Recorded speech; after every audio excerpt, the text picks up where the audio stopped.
WebMD Death Spiral. Let's get right into it. Number 6. WebMD Death Spiral. You notice how a simple headache suddenly becomes a brain tumor after 5 minutes on WebMD? That's no phobia in action. The fear of developing a specific disease. It's not just being worried about getting sick. This is your brain convinced that death is lurking in every symptom. Medical students know this feeling well. They spend years learning about every possible way the human body can fail. They call it medical student's disease. One day, you're studying liver failure. The next day, you're sure that slight pain in your side means your liver is shutting down. The internet made this ancient fear 1,000 times worse. Now, we have cyberchondria, where one innocent Google search turns into a death spiral of symptom checking. You search tired all the time, and 30 minutes later, you're planning your funeral. And the weird part is, with no phobia, you might not even have symptoms. You're just terrified of getting a specific disease in the future. Some people with this fear become medical test addicts. They're at the doctor every week, demanding scans and blood work. Some react in a contrary way. They avoid doctors completely because even thinking about health triggers panic. Our ancestors had good reason to fear mysterious illnesses. One sick person could wipe out an entire tribe. That fear kept them alive by making them avoid sick people. But now, that same survival instinct goes haywire in our modern world. Your brain treats every minor symptom like a saber-toothed tiger. The fear center in your brain doesn't understand statistics or modern medicine. It just knows that diseases exist, and they can kill you. So it sounds the alarm at the slightest hint of danger, even when that danger is just a bruise you don't remember getting, built in. Bug fear. Number 5. Built-in bug fear. You see a tiny spider and jump like it's a velociraptor. Or the sound of a mosquito makes your skin crawl more than any horror movie. This intense fear of insects is called entomophobia. For many, it's a full-blown panic button. Creatures way smaller than you, often harmless, can send people into a complete meltdown. The reason? Your brain might be running an ancient defense program. For our ancestors, some insects were genuinely dangerous. Think malaria from mosquitoes, diseases from flies, or painful stings. A healthy dose of "get away from me" could have been a lifesaver. So that gut reaction to swat or run might be an echo of ancestors dodging tiny packages of disease. This isn't just about being startled. Entomophobia can seriously mess with daily life. People might refuse to go to parks or avoid opening windows in summer. The anxiety often doesn't match the actual danger posed by insects in modern life. This intense fear sometimes comes from a bad personal experience. Getting a nasty bee sting as a kid can plant a seed of fear. Your brain locks in that association. Bug equals danger. It can also be a learned behavior. If you saw your parents freak out over every housefly or spider, you might have picked up that same fearful reaction. It's like your brain downloaded their bug panic app. The media doesn't always help. Movies often portray insects as monstrous, even when the real-life versions are harmless. Seeing a giant CGI spider attack can make that tiny one in your bathroom seem way more threatening. Therapies like exposure therapy can help recalibrate that fear response. So if a housefly makes you want to burn the house down, remember, your brain might just be stuck on an old survival setting. Sudden sound shock. Number 4. Sudden sound shock. You jump out of your skin when a car backfires. That's your ancient survival programming kicking in. Loud, sudden noise equals potential danger, a basic human instinct designed to keep you alive. But imagine if that alarm bell didn't just ring for a car backfire. The clatter of dishes, a dog barking, even a phone ringing could send you into full-blown panic. This is what life can be like for someone with phonophobia. It's a persistent, abnormal fear of sounds, especially sudden, loud ones. For someone with phonophobia, their brain interprets these sounds not as annoying, but as actively harmful. Your ancient brain is screaming tiger when your neighbor drops a pan. We're talking about sounds that most people would barely register. People with phonophobia can experience intense anxiety, a racing heartbeat, or an overwhelming need to escape. What flips this switch from a normal startle to a debilitating phobia is often a learned response. If someone experienced a traumatic event with a sudden loud noise, their brain might start flagging all sudden loud noises as life-threatening.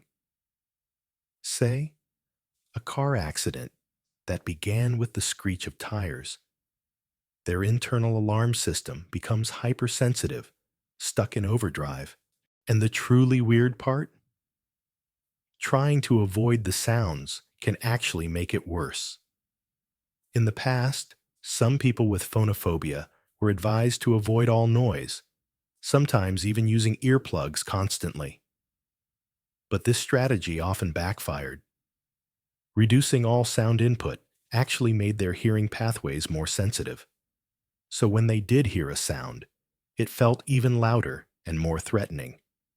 It's like turning up the volume on your brain's fear microphone. That person who flinches dramatically at a balloon pop? They might not be overly dramatic.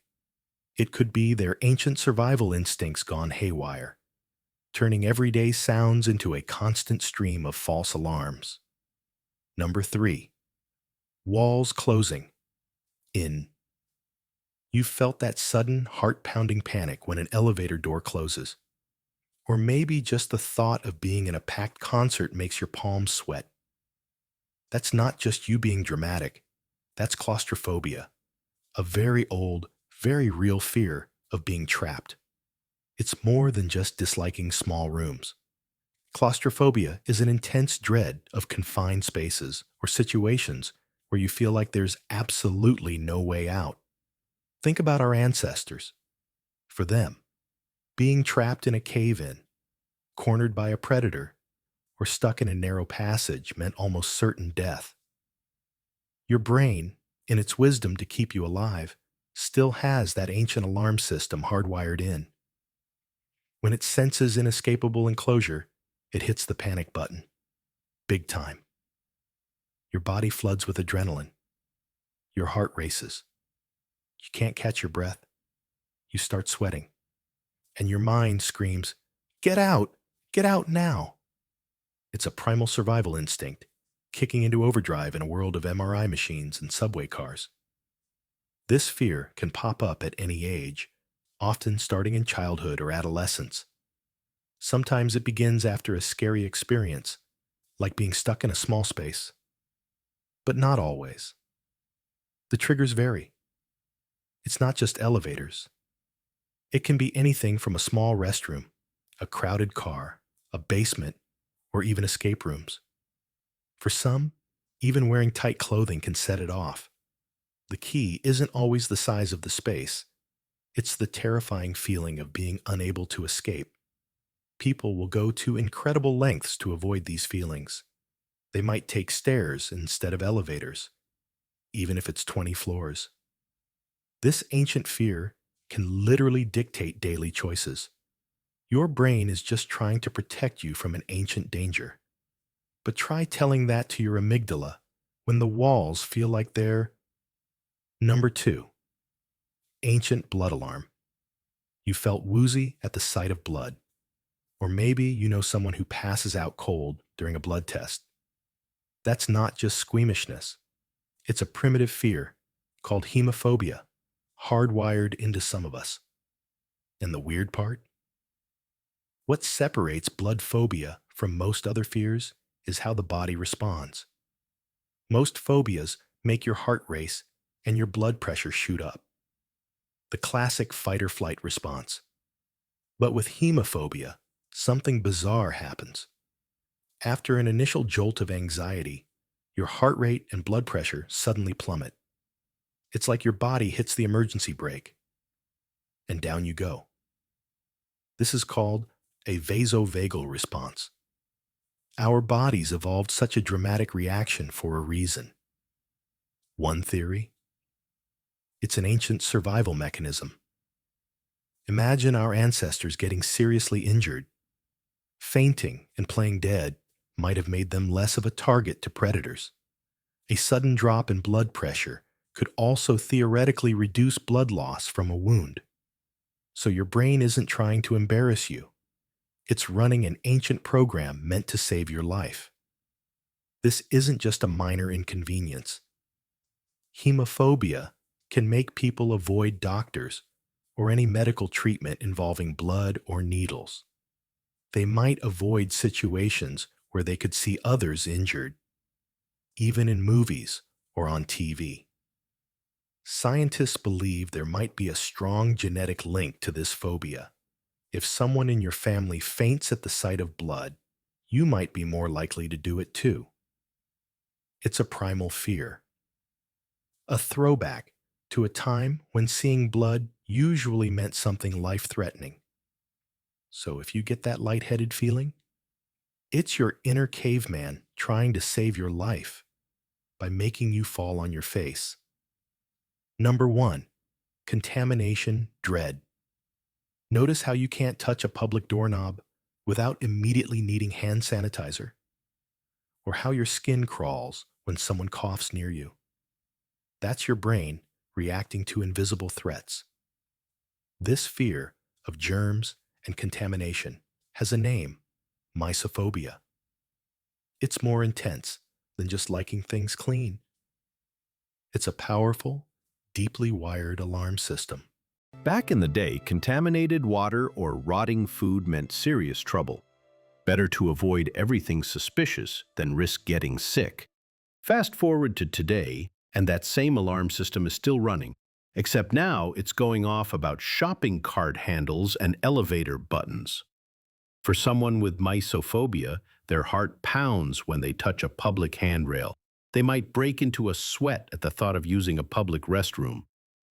It's like their brain is stuck in survival mode. This fear can completely hijack your life. People start avoiding public places. They skip social gatherings. They spend hours every day thinking about contamination. Some wash their hands until they're raw and bleeding. It's exhausting. Sometimes this fear gets tangled up with obsessive-compulsive behaviors. The fear of contamination drives people to perform rituals, like washing hands 3 times in a row, or disinfecting every object they touch. These rituals temporarily calm the anxiety, but the relief never lasts. Your brain, designed to protect you, is now causing distress over modern-day door handles. The invisible enemy seems everywhere, and your programming won't let you forget it. That's all for today. I'll be making similar videos in the future. Subscribe to see them.